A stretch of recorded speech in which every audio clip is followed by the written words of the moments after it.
Oi, meninos! Vamos lá para mais uma videoaula? Aqui, como sempre, professora Eliane, e aí, a turminha do 5º ano da Escola Municipal Mary Maria de Aquino, da Rede Municipal de Ensino de Ubá. Vamos lá para a nossa 7ª aula do nosso caderno pedagógico. E o assunto de hoje é elementos da narrativa. O que faz, o que forma, qual a composição de uma narração? E, afinal de contas, o que é uma narração? Vamos lá, vamos relembrar isso? Texto narrativo é uma história que envolve personagens realizando ações.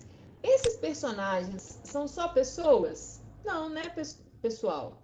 Podem ser pessoas, podem ser animais, objetos, tudo que a gente quiser da vida com a nossa imaginação tá valendo, né? O texto narrativo é uma história. Os personagens dependem da criatividade do autor.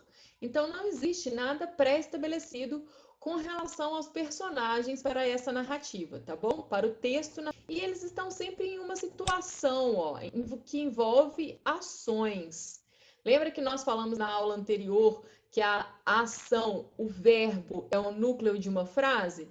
Tá vendo? Também não deixe de ser do texto do modo geral. Todo texto que a gente lê, alguém ou alguma coisa está acontecendo, está fazendo. Então, o verbo é muito importante, a gente identificá-lo de forma clara, olhar para ele, ler o verbo e perceber quem é o sujeito que está praticando aquela ação, qual a relação dessa ação com os outros elementos da frase.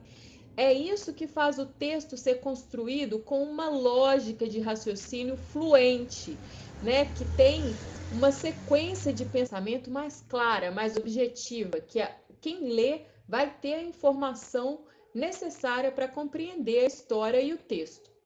Então, olha, o texto narrativo é uma história que envolve personagens realizando ações. E é uma sucessão de fatos. Qual é a importância aqui? Olha, fatos a gente já disse que são os acontecimentos, as ações, né?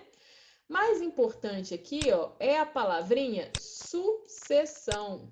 Quem lembra o que essa palavrinha significa? Quer dizer que as coisas têm uma ordem para seguir. Você começa do início, do meio e termina no fim.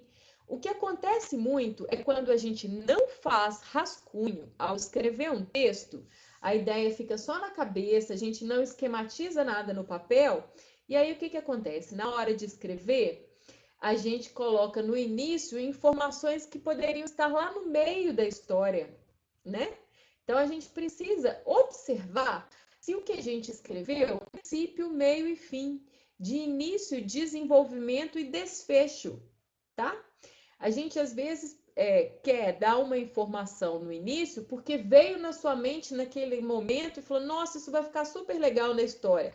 Anota no cantinho. No momento apropriado, aquilo vai para a sua história. Mas a sua história precisa ter sequência de acontecimentos. Olha, então essa história pode ser em prosa, que é um texto em parágrafos. Quem lembra dos parágrafos? Aquela margem que a gente aqui, olha, ó. Olha aqui, olha, nesse texto aqui, ó, nós não temos parágrafos, nós temos só a margem. Se o meu texto estivesse um pouco mais avançado para cá, afastado da margem, aí sim nós teríamos um parágrafo, né?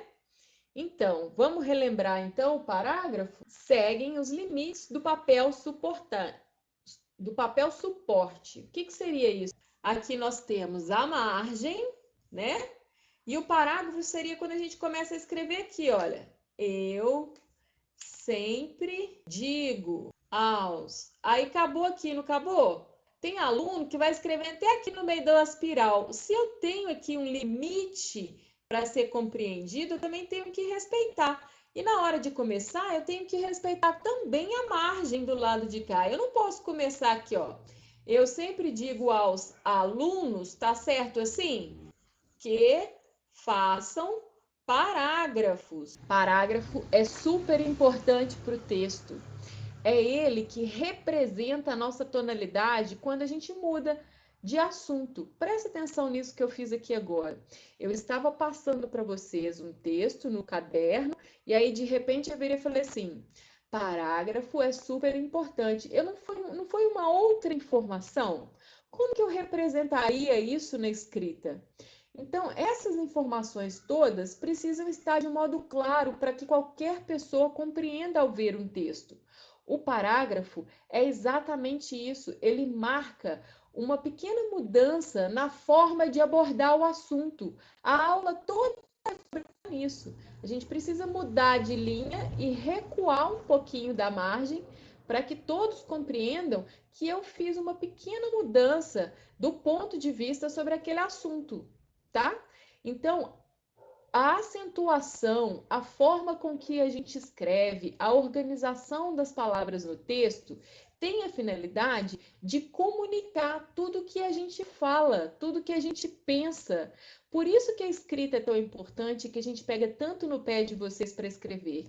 É importante que todo mundo compreenda a sua comunicação, a sua intenção ao dizer aquilo e ao escrever, porque quando eu não te vejo, eu vou julgar e te conhecer pelo que você escreve. Se você fala mal, provavelmente você também vai escrever mal. A gente tem que observar a nossa forma de falar. Ah, tia, mas a gente está só entre amigos. A gente tem a linguagem informal, mas a gente pode também, mesmo com a linguagem informal, procurar melhorar a nossa forma de falar, com menos palavrão, né, gente? Cabe, não precisa ficar falando palavrão toda hora, né? É feio, inclusive, é ofensivo, né? Não faz bem para os ouvidos da gente, nem para o astral da gente. Então, gíria o tempo todo, então também fica parecendo que a pessoa é muito pobre para falar, que não tem muito, não conhece muitas palavras que possa substituir as gírias. Na escrita, da mesma forma, se você ficar repetindo uma palavra muitas vezes no texto, a gente tem a impressão de que você não conhece palavras suficientes que possa substituir aquela, um sinônimo que possa estar sendo substituído. Então, a forma com que você escreve fala de você, fala do seu conhecimento de mundo, fala em que estágio de desenvolvimento você está enquanto ser humano, tá bom? Por isso que é tão importante a gente desenvolver melhor a escrita. Então, ó, a gente não pode esquecer dos parágrafos. O texto narrativo pode ser em prosa, que a gente falou que é o texto que a gente coloca os parágrafos, né? E que a gente tem que respeitar o limite do papel. Ou pode ser em verso, que é a maior liberdade de composição. Em versos, nós temos alguns tipos de texto, como a música, a poesia, o poema, né? O repente também é feito em verso. Tá certo? Então, temos muitos tipos de textos que podem ser colocados em verso. O repente, por exemplo, esse tipo de escrita uma contação de história que a pessoa inventa ali na hora, né? E se é uma contação de história, é um texto narrativo. Só que ele vai estar organizado em versos, musicado pela pessoa, tá ok? Personagens. Vamos lá, vamos falar agora de cada elemento, tá? Propriamente dito. A gente deu uma primeira mãozinha lá no que era o texto narrativo, a importância da escrita, da leitura, e vamos aí aos personagens. Eles realizam ações que formam a sequência narrativa. Quando a gente fala dos personagens, logo no primeiro parágrafo, no início de um texto, a gente deve situar quem é o lugar onde estão acontecendo isso. Começa a sua história, né? Então, o lugar onde começa a sua história. E quase sempre, no primeiro parágrafo, a gente apresenta um personagem principal, né? Então, se a gente começa assim, num belo dia de sol, numa primavera florida, Branca de Neve passeava feliz a cantar pelo bosque do castelo de seu pai. Então, olha, falei do tempo, falei aonde e falei a minha personagem principal. Falei que ela estava feliz, que ela canta, que ela estava passeando, descontraída. Tá vendo que eu dei características da minha personagem? Falei que ela tá, ó, características físicas? Não. Falei de características psicológicas nesse primeiro momento. Falei que ela estava feliz, descontraída, né? Livre, leve e solta, passeando. Com o tempo, a gente vai dentro da história, a gente vai atribuindo as características dos nossos personagens, para que quem leia consiga formar essa imagem na mente. Então, o próximo passo de eu situar, apresentei o personagem, como é esse personagem, né? Então, no segundo parágrafo, a gente pode dizer: Branca de Neve era a princesa mais linda de que todo o reino já havia visto, né? Com a pele de seda, os cabelos muito negros, uns olhos amendoados, né? Então, olha só, dei características físicas dela, tá certo? Então, seria isso. As psicológicas é o modo, o sentimento, como ela vê a vida, o jeito dela ser, propriamente dito.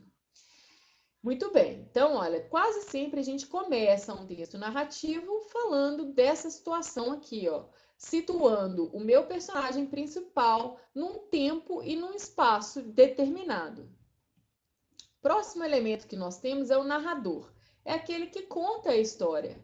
Mas eu posso contar a história sendo um narrador personagem ou um narrador observador.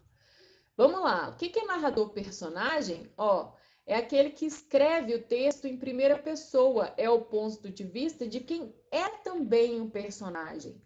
Esse exemplo que eu dei agora da Branca de Neve, eu falei como se eu estivesse vendo a cena acontecer. Então eu disse como um observador, na terceira pessoa, eu falei sobre ela, tá certo?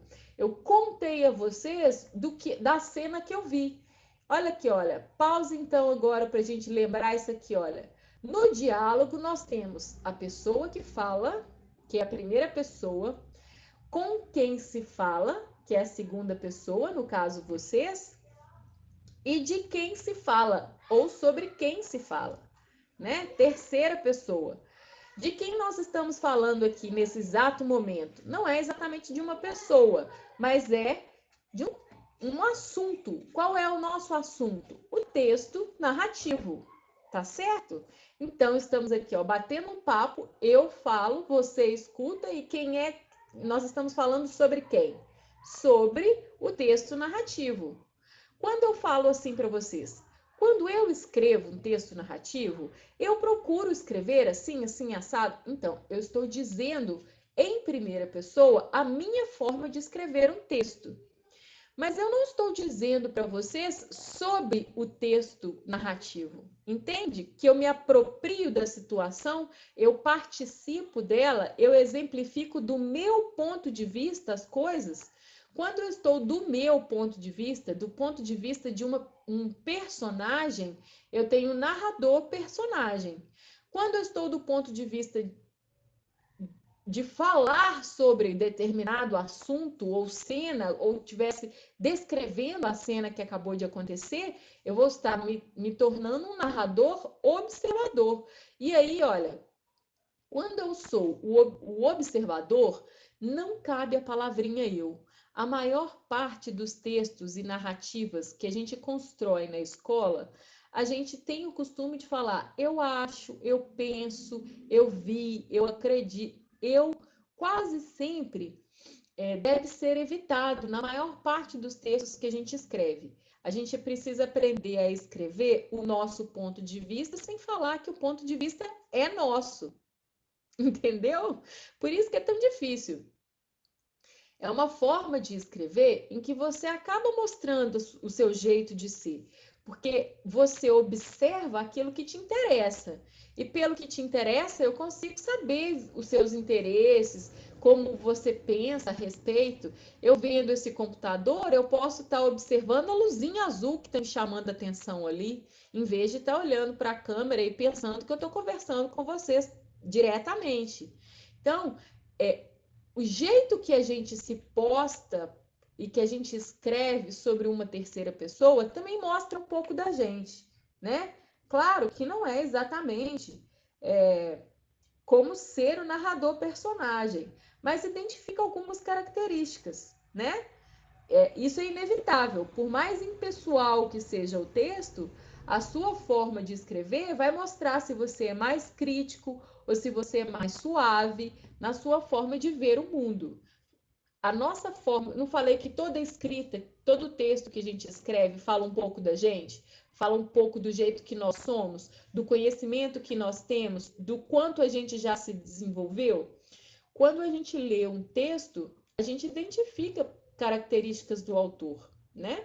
Mesmo que ele não esteja falando sobre ele mesmo. Então, ó, fiz essa pausa aqui para a gente lembrar que quem fala é a primeira pessoa, eu. Então, aqui, ó, a gente sempre usa a palavrinha eu. Geralmente, com quem se fala é tu ou é você. E de quem se fala? Sobre quem se fala? Pode ser eu falo dele, eu falo dela, eu falo deles, né? Então, ele, ela, eles, elas. Não é assim? Essas são as pessoas do nosso diálogo. Lembra do pronome pessoal lá em português? Pois é. Então, o verbo é, ó, juntinho com eles, está sempre casadinho. Então, vamos dar sequência nos nossos elementos. Já falei sobre eles, olha, tempo, que é o momento em que se desenvolve a história. Espaço, o local dos acontecimentos. No meu exemplo aqui, o tempo era bonito, era primavera, eu falei que era uma manhã de sol de uma primavera. Então, eu situei o tempo. O espaço, eu falei que ela caminhava no bosque do castelo do pai dela. Então, era um reino onde ela participava. Tá vendo? Tudo isso eu identifiquei em pequenas num pequeno textinho, que nem chegou a ser um primeiro parágrafo inteiro de uma história. Então, no primeiro parágrafo, quase sempre a gente apresenta o personagem, a gente fala onde e quando está acontecendo aquela situação. Enredo. O enredo é a sequência dos fatos. A gente pode ter uma sequência de fatos cronológica, quer dizer, hoje aconteceu isso, amanhã aconteceu, no dia seguinte, né? Ela abriu os olhos com um caçador tentando oprimi-la, sei lá, com a bruxa em cima dela e ficou com medo e saiu fugindo e correndo. Então, as ações, os acontecimentos têm uma cronologia no tempo. Aqui, daqui pouco, mais tarde, isso tudo dá ideia de sequência de tempo. Olha, aqui, daqui a pouco, mais tarde, no dia seguinte, né? Dias depois, isso tudo não dá uma ideia de sequência de acontecimentos com relação ao tempo que eles aconteceram? Então, isso aí seria uma ordem cronológica. Mas também pode ser uma ordem psicológica, quer dizer, pode ser eu conversando com a minha avó, por exemplo, e ela me contando uma história de quando ela era criança. Quer dizer, ela fez aqui ó, um famoso flashback, viu só? Ela voltou no tempo, mas num contexto psicológico. Não é que o tempo voltou para ela contar a história, né? É uma situação em que psicologicamente ela volta, a memória retorna ao tempo que ela já viveu para ela me escrever as coisas, me contar as histórias que ela viveu. E o enredo, gente, tem isso aqui, olha. Na verdade, enredo é a mesma coisa que desenvolvimento, tá bom? Então, olha, a gente primeiro apresenta o conflito. No caso da Branca de Neve, eu falei que a bruxa queria matar ela, né? Que é uma situação de tensão. Ela acordou com a bruxa sobre ela foge para o bosque, vive lá os acontecimentos com 7 anões e tudo. E qual é o clímax? Não é quando a bruxa bate a porta e dá a maçã envenenada para ela, que a gente fica assim, ela vai morrer? Ela não vai? O que será que vai acontecer? Será que ela vai comer a maçã? Meu Deus, não coma maçã, Branca de Neve! Não é mais ou menos assim que a gente fica na expectativa do lado de cá para avisar o personagem o que está acontecendo? Mas é só uma história, né, gente? Não precisamos vivenciar a história desse modo. Senão a gente desgasta as nossas emoções com coisas desnecessárias, né? Então, ó, mas a gente tem o clímax. E a intenção do clímax é isso mesmo, causar essa tensão, essa vontade de querer participar da história. E o desfecho, o que aconteceu? Ela comeu a maçã, mas ela morreu? Não, o príncipe aparece e salva ela com um beijo. Então, olha, tem a finalização, a resolução do conflito. E a bruxa ainda morre de tabela nesse final aí da minha série dramática A Branca de Neve. Tá bom? Isso aqui, vocês já estão acostumados a me ouvir falar muitas vezes, mas não o suficiente para a hora de escrever, lembrar de fazer, né? Pois é, por isso que a gente continua repetindo, tá bom? Tem que lembrar de fazer. Então, é por isso mesmo que agora é a sua vez. Identifique no texto a história de Cinderela, tal qual me contaram, que está lá na página 140 e 141 do livro de português. Cada um dos elementos que vimos desta aula. Vamos compartilhar as respostas do grupo de atividades, ok? O que eu estou querendo que vocês façam? Vocês vão ler essa história e depois vocês vão lá na história e vão identificar quem é o meu personagem. O meu narrador é o quê? Ele é personagem ou é um narrador observador? Nesse texto, tá? No texto que tá lá na página 140. Então, de acordo com esse texto, vocês vão colocar elementos do texto, página 140 e 141. Quais são os personagens? O narrador é um personagem, é um narrador personagem ou é um narrador observador? Quando aconteceu as coisas? Qual é o tempo de acontecimento? Se não fala, você pelo menos vai ter uma ideia. Antigamente isso é uma história de contos de fada ou é uma história real? Ou é uma história pelo menos mais moderna? Pode ser uma Cinderela moderna, né? A gente tem alguns filmes falando sobre isso, como se fosse a Cinderela nos tempos de hoje.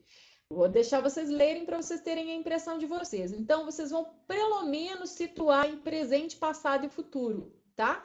Observem o verbo que está sendo utilizado no texto. Ele está no presente, no passado ou no futuro? Isso ajuda vocês. O tempo verbal vai mostrar também quando essa história aconteceu. Se eu estou falando só andava, brincava, não tá tudo no passado? Então, era um tempo passado. Não exatamente que foi nesta manhã de sol, então aconteceu tudo numa manhã só. Pode ser que sim, pode ser que não, tá? Mas observe os termos do texto que te dão aí essa característica, esse elemento do texto narrativo informando pra gente quando essa história está acontecendo, em que tempo. O espaço, aonde está acontecendo? Numa cidade, num bairro, no reino encantado, num bosque, na casa do João de Barro? Aonde? É o que eu quero saber. Enredo. O enredo, vocês vão pontuar esses 3 verdinhos aqui, ó. Conflito, o clímax e o desfecho. Qual é o conflito? Qual é o problema? Qual é o problema da história? Entendeu? O problema da história é que o fulano estava com fome. Sei lá, Cinderela, chama Cinderela, né? O texto, então, sei lá, vamos dizer. A Cinderela queria ser a chefe, não queria saber de príncipe, não. Ela queria ser só independente na vida. Pronto, é uma Cinderela do príncipe. Ela quer saber sobre auto se construir, auto se desenvolver e viajar, passear bem, mas isso não é importante para ela. O foco da vida dela não é isso. Então, o conflito dela seria conseguir a sua independência. Entender a situação? Qual é o clímax? De repente, ela apaixona, por exemplo. Então, ela queria independência, mas se apaixonou. Então, existe aí. E aí, o que eu faço agora? Eu namoro ou eu continuo querendo ser independente, viajar pelo mundo e ficar mais solta, com menos compromisso de uma relação? Não é um clímax dessa história? Pode ser também. E desfecho? O que ela resolveu? Afinal de contas, ela casou ou comprou a bicicleta? Tá? Então é isso aí. Então vocês vão ler a história e vão tentar identificar conflito, clímax e desfecho. Coloquem tudo no caderno de vocês, que é sobre o texto da página 140 e 141. Joinha? Então, ó, ficou para casa e eu quero as respostas no grupo de atividades para a gente trocar ideia. Esse não vai ser no privado, não precisa mandar para mim no privado só, não. Quero que vocês façam para amanhã, tá? E aí, assim que terminou, a gente tem tempo de sobra, das 7 às 11 dá para fazer tranquilo, tá? Faça o nosso momento de aula E aí vocês postam no grupo para a gente ter um bate-papo, uma discussão a respeito, beleza? E como se não bastasse, deixei aí, ó, para aprender mais. No texto que apresenta para vocês aí como exemplo no caderno pedagógico, tem a moral da fábula, é uma fábula que se apresenta para vocês. Do caderno pedagógico é um provérbio. Sabe, a fábula tem suas características próprias. No final, sempre termina com uma moral, né? A moral da fábula do caderno de vocês, pedagógico, é um provérbio. Quem lembra o que é provérbio? Então, vocês vão pesquisar e me dizer o que significa o provérbio, tá bom? Tem ó, uma dica lá na página 33, vai lá para vocês verem, lembrarem, esse a gente já fez em sala. E sobre a aula passada, vou deixar aqui, ó, temos na página 172 e 174 exercícios de conjunção. Lembra das conjunções da aula passada? Pois é. Então vamos praticar. A gente viu na aula passada e a gente vê agora de novo, porque aí a gente, ó, guarda, tá bom? Vamos aproveitar o máximo tempo que a gente tem para a gente conseguir absorver tudo que a gente pode. E lembrem de trocar ideia com a professora. Postem no privado o que vocês estão fazendo no caderno para a gente ir acompanhando, para a gente ir orientando e percebendo se vocês estão tendo dificuldades ou não, tá bom? Um beijo e até a próxima aula. Fiquem com Deus.